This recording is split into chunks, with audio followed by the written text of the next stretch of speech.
Hello, I am excited to share with you some thoughts on budgeting and investing in your business, because I know there's a lot of people who are really focused on moving through the business model to reach the time and financial freedom that they want. And I encourage you that if your eyes are set on gold in the business brochure or on silver or on platinum, to just take a minute, and even if you don't think it's humanly possible, and that's okay, but just to take a minute and imagine that in like winning the lottery. People buy lottery tickets every day, and they can't picture their life with $25 million, but they still buy them. So just for the sake of this exercise, let's just think about setting up our business for the possibility and the chance that one day that we be Royal Crown Diamonds. And that's how I approached when I started to structure sort of things from an accounting perspective and from a budgeting perspective. It was always with that end in mind. So the information I'm going to present to you today is kind of a structure so that as you are growing, you have a financial framework to work with. And there's other ways to do this. The reason that I was moved to do this is although I had regular paychecks, I was often late paying my credit card bills just because I wasn't organized.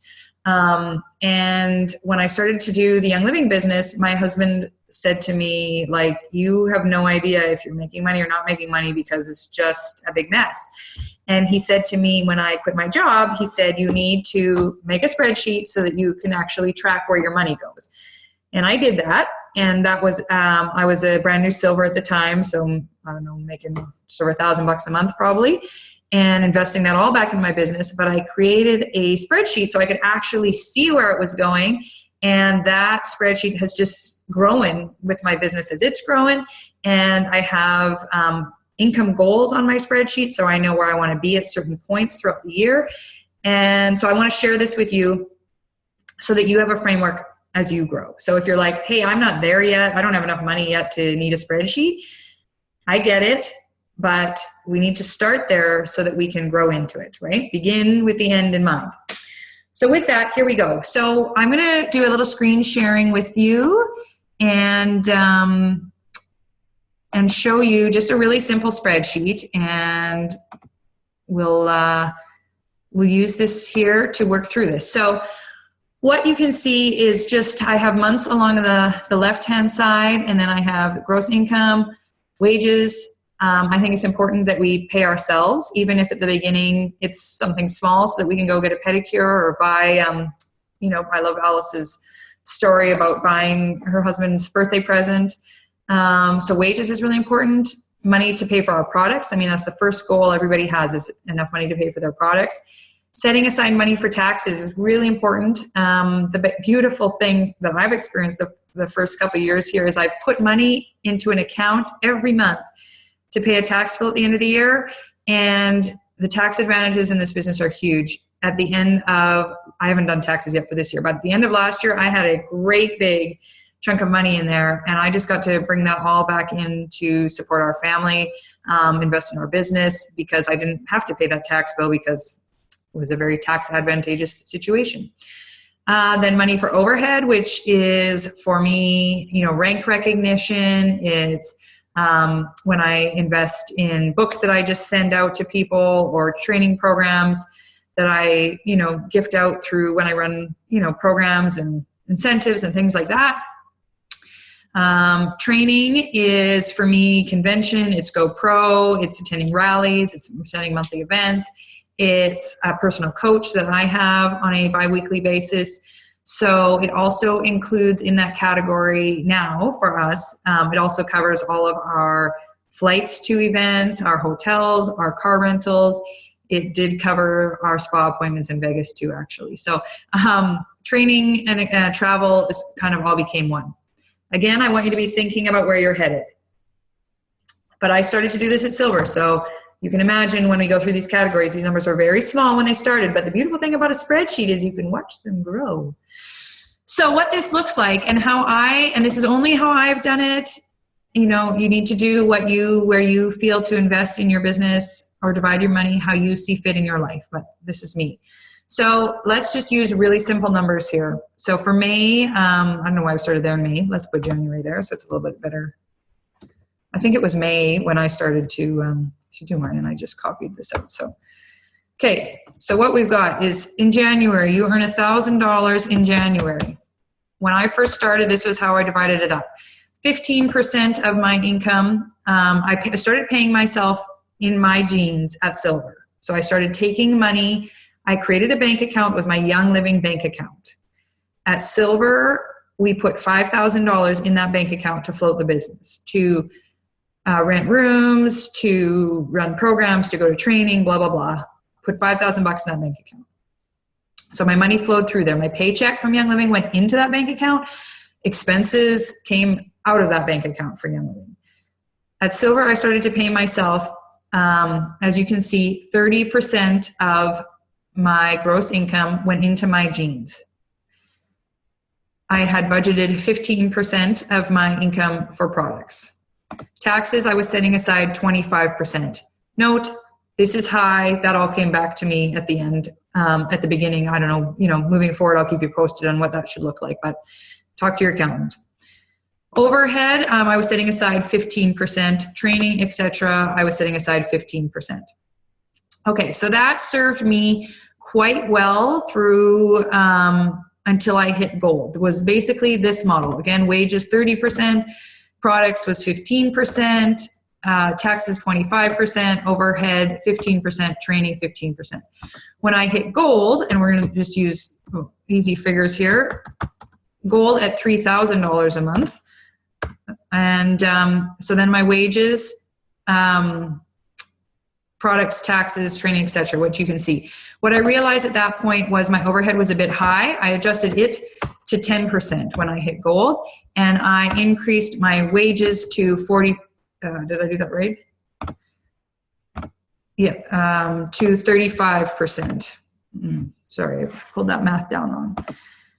Okay, because I just realized that wasn't where I didn't need as much overhead, and I was working hard and wanted to put more money in my jeans.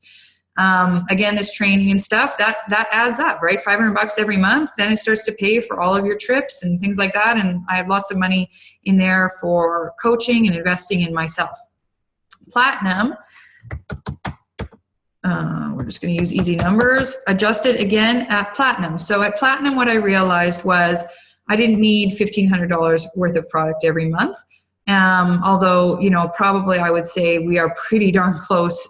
Most months I'm doing a Canadian and a US order, and I use products for some incentives and things like that. So we're probably still close to $600 a month. But I adjusted this down to 0.8%. And sorry guys, I'm not going to do great on my spreadsheet here, talking and looking and thinking and all this stuff. So I adjusted my products down to 8%, and I moved that difference in percentages over to my wages, again, to put more money in my jeans and support our family, right? So this is an ongoing ongoing moving target, and I expect that after I meet with the accountant this year, again, I am probably heavy on the taxes that I'm setting aside. I kind of see that just as like a bonus savings account. It ultimately becomes like my bonus, my year-end bonus. In my past corporate job, we always got big year-end bonuses. And so I kind of like the year-end bonus idea. And, after setting aside $2,000, $3,000 a month, then, if we only need half of that for taxes, I'm going to get a pretty nice, $10,000 to $15,000 bonus at the end of the year, which is cool.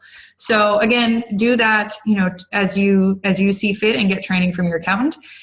The thing that I think has proved most beneficial for me is setting aside this money for training. Means there's no anxiety for me about GoPro or convention, booking those tickets. That money, I don't feel like it's coming out of like our family vacation fund, because we still take family vacations, which come from out of our like wages, like our family money. And I don't, skimp on products, because I know I have products money set aside, and I never, ever feel bad going to the post office.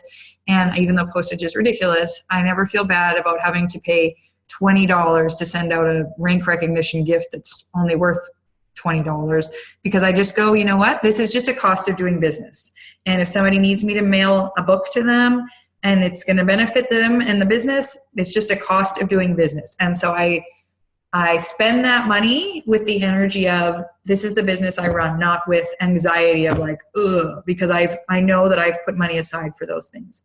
So I hope that's a help in terms of preparing your spreadsheets and stuff for your accountant. I have introduced many of you to an amazing accountant that I know, Corey Hill. I'm just going to go back to stopping the screen share here because you don't need to look at that anymore. Corey Hill is an amazing accountant. He's read 4-year career. He loves oils, and he did a training program for a bunch of us last year on the accounting side of taxes prep with your own home business. He has created an incredible spreadsheet where you can break down, your mileage and your product expenses and your receipts from Starbucks and lunches and tickets to events, so that you are really maximizing the tax advantages of this business. If that's of interest to you, message me and I will hook you up with him through an email to him and you so that he can get you that material.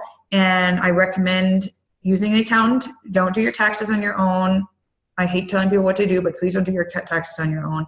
I think it costs like $150, $200 to have an accountant.